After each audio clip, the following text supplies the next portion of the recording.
സങ്കീർത്തനങ്ങൾ അധ്യായം 98. കർത്താവ് ഭൂമിയെ വിധിക്കാൻ വരുന്നു. കർത്താവിന് ഒരു പുതിയ കീർത്തനം ആലപിക്കുവിൻ. അവിടുന്ന് അത്ഭുതകൃത്യങ്ങൾ ചെയ്തിരിക്കുന്നു. അവിടുത്തെ കരവും വിശുദ്ധ ഭുജവും വിജയം നേടിയിരിക്കുന്നു. കർത്താവ് തൻ്റെ വിജയം വിളംബരം ചെയ്തു.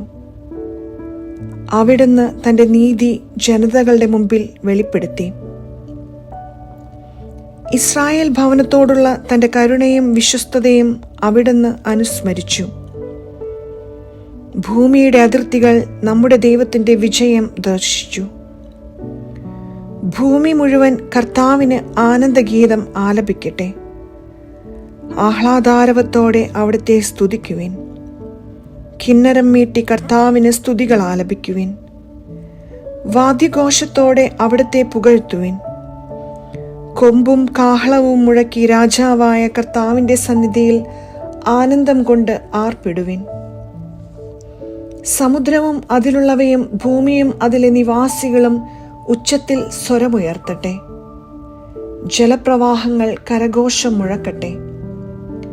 കർത്താവിൻ്റെ മുൻപിൽ പർവ്വതങ്ങൾ ഒത്തൊരുമിച്ച് ആനന്ദ കീർത്തനം ആലപിക്കട്ടെ. അവിടുന്ന് ഭൂമിയെ വിധിക്കാൻ വരുന്നു. അവിടുന്ന് ലോകത്തെ നീതിയോടും ജനതകളെ ന്യായത്തോടും കൂടെ വിധിക്കും.